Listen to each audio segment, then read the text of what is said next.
Hello everybody, welcome back to the channel. It is CoachFury here and we are back with the latest episode of our Chicago Bulls Let's Play series in Draft Day Sports Pro Basketball 21. And well, last time we ended up talking a little bit about the trade deadline that happened, the off-season, well not the off-season, the All-Star break, having a little look at that. And well, today it's very much about getting ourselves through most of this season really. Seeing how we get on. Hopefully, you know, we are 29 and 30, and we are, I believe, just hanging on to a playoff spot at this moment in time, just on the 8th seed. We're a little bit far away from Toronto in terms of the 9th position in the conference. We do have a bit of a gap there, but you know, in the last 10, we've only been 5 and 5. We're sort of still trying to build this young roster and trying to get it to be an efficient team that can win games for us. We made some big trades at the trade deadline that hopefully in the longer term will pan out very nicely for us. But now it's about getting the right fit because we really want to be a playoff team considering the fact that we did trade our first round pick this year and we don't want to give away a lottery pick to anyone. So where we are at this moment in time, we basically are in good shape, I think. I think we have the right rotations to kind of start off with here, which is basically looking at Bledsoe as our starting guard, who we got in a trade deadline deal. White has moved over to shooting guard from the point guard duties. Young in at small forward. That's probably the only question mark for me at this moment in time, is whether we move Young out at the rotation and in the starting lineup and maybe give someone else a go. I mean, guys that I'm eyeing up possibly giving a chance to, maybe like someone like Garrett Temple, who it's not shooting particularly well, but I quite like some of his game that he can bring in terms of his ball handling, his ability and his court IQ. Could be an interesting proposition at small forward. It's where we can go maybe a little bit smaller, or maybe we bring Patrick Williams back into the fold, who did start for us at the beginning of the year. He had, I think, an injury. We then had to pull him out. His shooting numbers are not great, although they have improved. So maybe there's an argument that we give him a bit of a chance again to see whether he works. Guys like Denzel Valentine are probably not going to be starting for us. And obviously the real strength for this team, as we've said in the last episode, the front court is just immense. We do have one of the best young front courts in the league, in my opinion. We have Wendell Carter Jr., Brandon Clark, who we acquired in a trade, and Jaren Jackson Jr., who we acquired in a trade. And that probably is a really, really good starting front three for us. I will make just one immediate change here off the bat. And that is probably, I will say to Clark, you take those minutes away from Williams. I don't really want Williams really playing the power forward position if I can help it. We've got guys who can basically play there. The other thing I will probably consider doing is maybe moving Satoransky up the rotation a little bit and Temple down, so that if we do get into foul troubles and things like that, Satoransky can kind of take over those duties. Granted that he's probably not as good as Bledsoe in terms of defensive ability, but he's still a pretty good ball handler. His passing is a little bit worse than Bledsoe, but I'm happy with the guard duties there. So the only final things I'm just going to quickly flick through is just to make sure that we've got guys who are in the right sub-out positions, the right sort of level of ability, so they are playing the right level of minutes that we've got. In terms of strategy, we are obviously going to probably carry on with this grind offense and switch defense. It seems to be working pretty well for us at this moment in time. We'll probably give it a month or so and then maybe review that. In terms of the schedule we've got obviously coming up, immediate ones, here we are. We've got the Knicks, which is a crucial game next, where we are up against the 7th seed. It'd be nice to win that one to kind of get above them, hopefully. And we'll probably go through to March and we'll do a bit of a recap and then play the remaining games in April. So let's get going. Let's go to the middle of March. The middle of March is probably a nice point in time to go to. Before we sim, though, actually, let's quickly just check the emails. Okay, so we have a major incident report between Satoransky and Williams. Okay. Right, okay, we're probably going to have to give them a quick call. I'm not worried about commenting on Brandon Clark's performance, but we will call Satoransky and Williams to make sure that we can hopefully deal with that locker room issue that they're having. So let's dial him. So attitude, be a better teammate. Thank you. So Satoransky is on that one. That's good, and we'll probably just do the same to Williams as well. Good. Okay, so that's hopefully going to address that locker room problem, and hopefully they shouldn't have that fighting again. Really, yeah, it just says that they don't like each other, but I don't care if they don't like each other. They're on a team. They've got to play together, and they've got to work together anyway. It doesn't matter if teammates hate each other. They've just got to be efficient on the court. That's all I care about. So we'll obviously stop on emails. We won't stop on action emails, I don't think, and we'll go to the middle of March and see how we get on. So let's see how we go.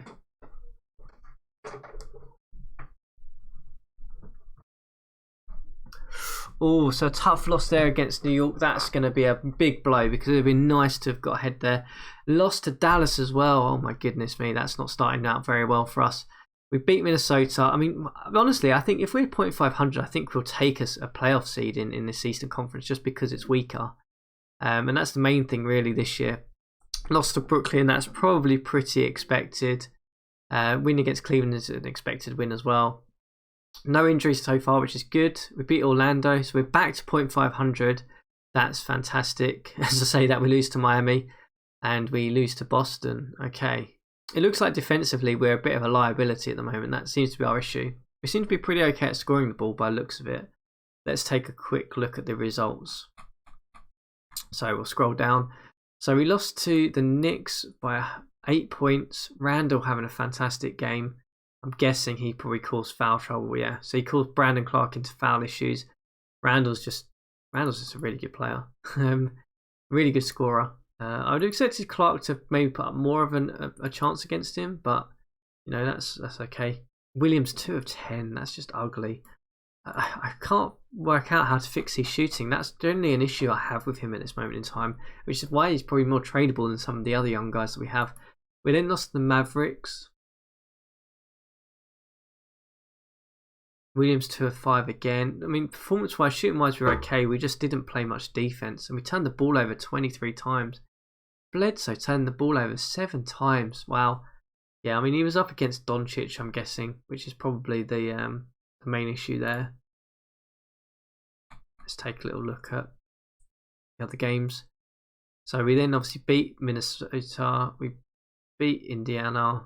Didn't catch that one actually on the sim through. So yeah, I mean, the losses are the tough ones to take. Bam, look at that, 36 points. So obviously that is an issue. Clark is clearly not a good. We'll have to remember that if we get into the playoffs, that Clark is not a great defender. I mean, he is up against some real elite talent at that position. But that's interesting stuff to note. And see, Williams was much better shooting wise there. His number is going up. He is getting better. But it's defense is where we've got an issue. So maybe on the strategy, we'll go to a passive strategy maybe. Let's have a little look. So passive means that they'll defend the paint more, sagging off matches, reduce drives, post entry, but encourages more outside shots. Let's just go with that maybe for a bit and just see. I mean, I'm quite happy with how the offense is going. I mean, that's been pretty good. Maybe we'll take the defensive intensity down a bit and the crash boards down a little bit so we can get a bit more fast break points. I'm happy with us crashing the boards on the offense because we're pretty good. I'll put the pace up slightly, probably to like there. The zone defense can probably come down a little bit, and the full court defense can probably get up a bit. Let's try that. And our preference is still obviously with youth because we are a young team. So in terms of the standings, though, that's the key thing. How are we doing there? So we are still several games ahead in that 8th seed position, about 6 or 7 games ahead of the Miami Heat there. So we do have a bit of a gap. We have, I'm not sure how many games we actually have left actually, so we're comfortably in yet. So we still have plenty of games left. We probably need to win about 0.500 really to be comfortably in. Let's take a little look at the schedule. Have we got any key games coming up? Are we playing Miami again or anything? No. So I mean, we're playing the Magic who are outside. The Knicks on the 24th. We'll probably slow down for that one, I think, and just see how that result goes. So let's carry on to the 24th. 10 days time. We'll stop on any injuries. Hopefully we can. Oh, and we've got an injury straight away. Okay, that was good. Oh, 2 injuries. Okay, so we'll store that line up. White will come out. Temple will come in, and you'll be replaced by Valentine, I guess.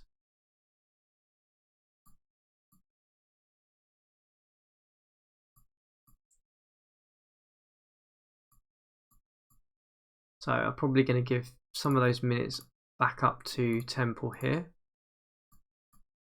Something like that will do. Yeah, let's go with that. I'm happy for Clark to play if he's probable, to be honest. We'll see. How many days was he out, actually? We should double check that. He's out for 1 day. Okay, so we'll just play the 1 day, typically on game day. So we managed to get a great result there against Miami, though. Let's take a look at that. Nice win against Miami, actually. Temple 7 of 12. Okay. Well, I guess we'll leave Temple in for a bit then. If we'll give him another game. Williams, that's much better shooting performance from Williams. Maybe we fixed him finally. Satoransky with a good performance. Yeah, I'm pretty happy with all of that. Bledsoe's shooting numbers are pretty terrible though. How does he look in terms of?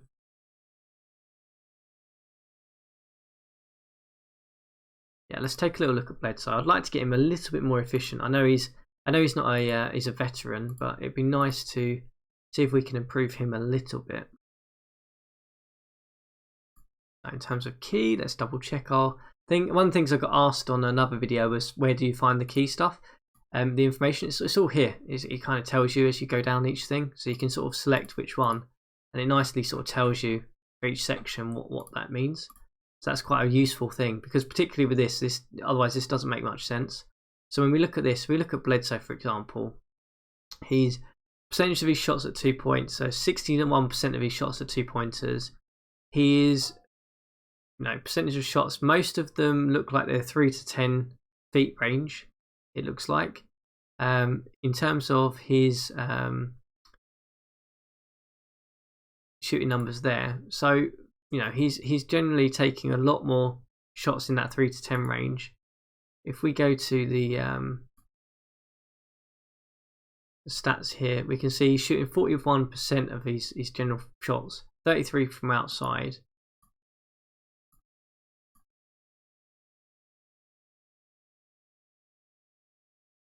So we'll check the field goal percentage from 3 to 10. If he's taking 3 to 10, so he's very efficient there. But as soon as he moves out of that 10 feet range, he's terrible. So you can probably see that on the shooting right here. If we look at this, if I go to the right section, here we go. So 3 to 10, yeah, he's fine. Outside, he's pretty terrible. We need to stop those sort of mid-range shots, and generally those mid-range shots tend to come from the pull-up jumper, I find. So we'll try to get him driving and probably driving and shooting more versus a pull-up jumper is what I think we'll try and get him to focus on. So Bledsoe, 1 month, drive and shoot more at the expense of shoot off the dribble, which is the pull-up jumper. So happy for him to do that. See if that hopefully improves him. And yeah, I think we'll carry on until when's our next game. We'll keep an eye on it, because I think if that rotation's working, we'll carry on. So 16th of March is our next game. So we'll get through this one game and see how we do against the Spurs. Okay, we've got an injury before we play that Spurs game. Who's injured this time? Okay, so Young is out. So Young, I think Williams can come in. Williams has earned himself a starting place once that happens. White will come back into a rotation fold. And I think we will probably, a Porter's out as well, which is not helpful. Got Hutchinson, the other small forward. I mean, Househall, White's a bit undersized. Satoransky, I wonder if you can play small forward for us. Let's give him a go. I mean, he's got the size, so we can certainly see how he gets on. We'll probably give some more minutes to the likes of Williams, though.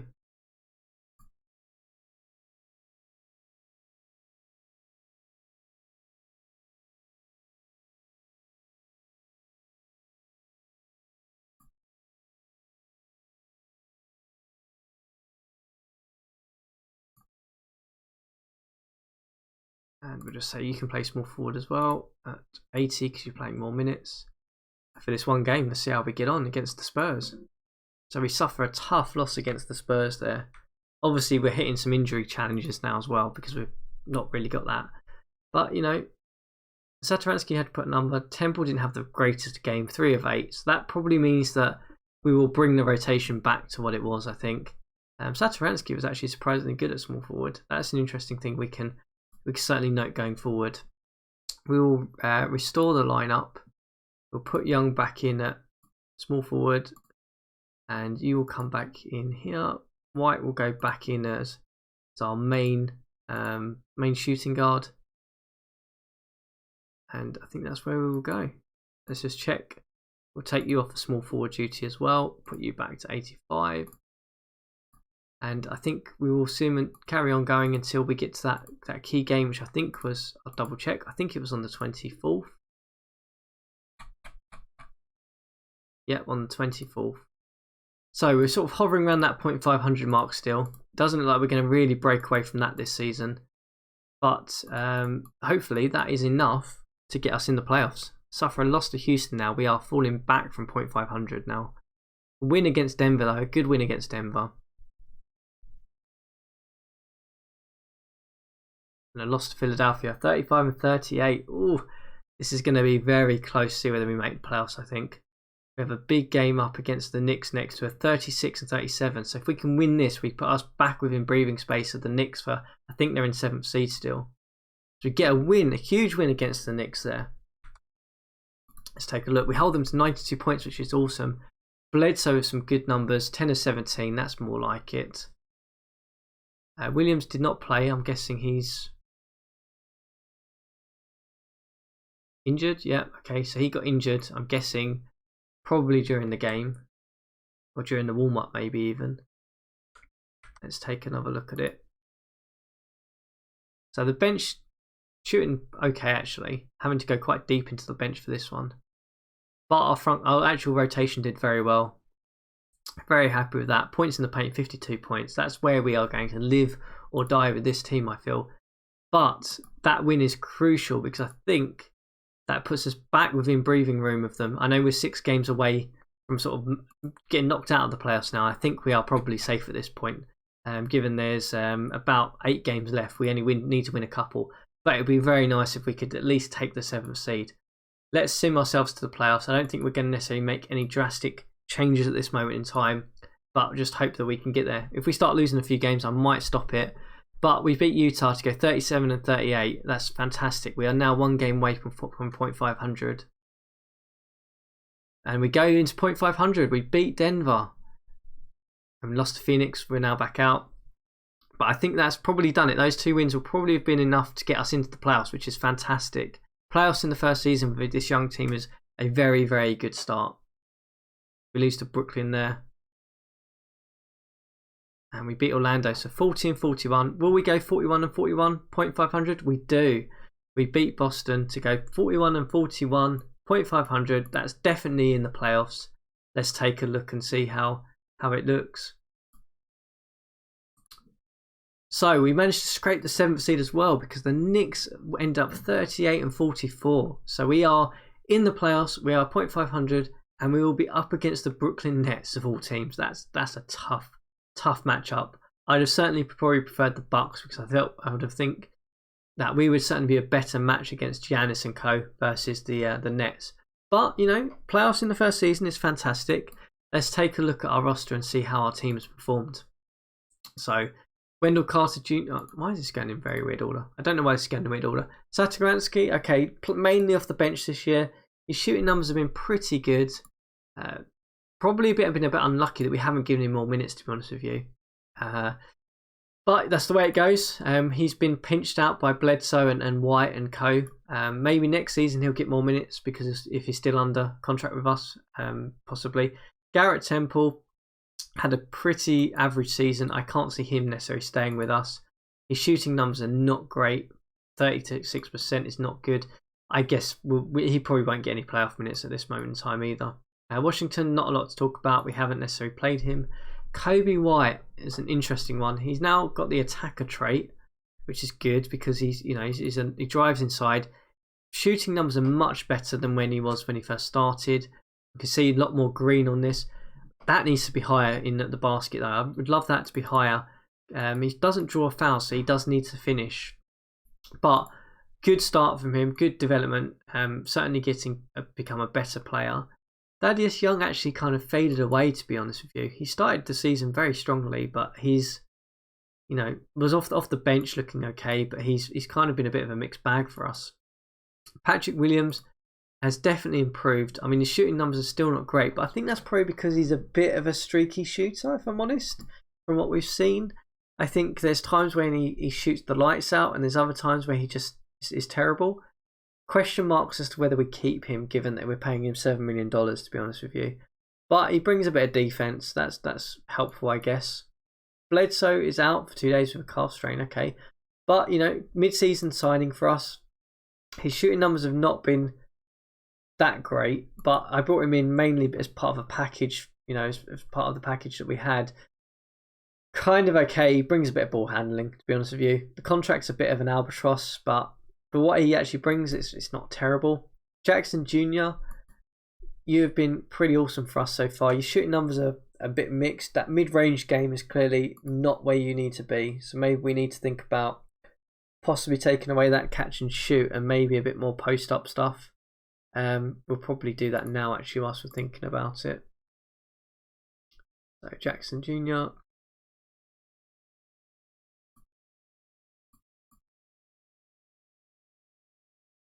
Post up more at the expense of catch and shoot. Let's get you doing that whilst we're thinking of it. So we move on to Brandon Clark. He's putting up some good numbers. This guy's going to be a star, if I'm perfectly honest with you. He shoots so unbelievably well.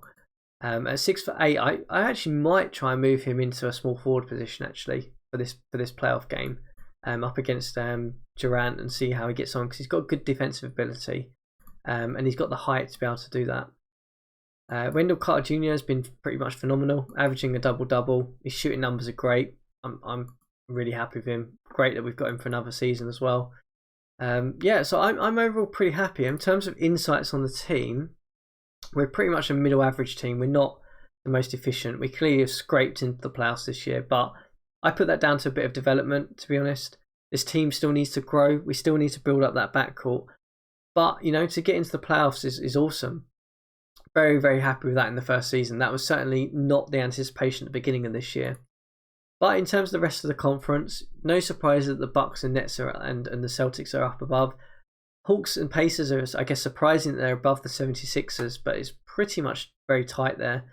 In terms of the Western Conference, the Jazz didn't make it. For those who are following the NBA now, and the Jazz look like a phenomenal team, so be 36 and 46 is a surprise.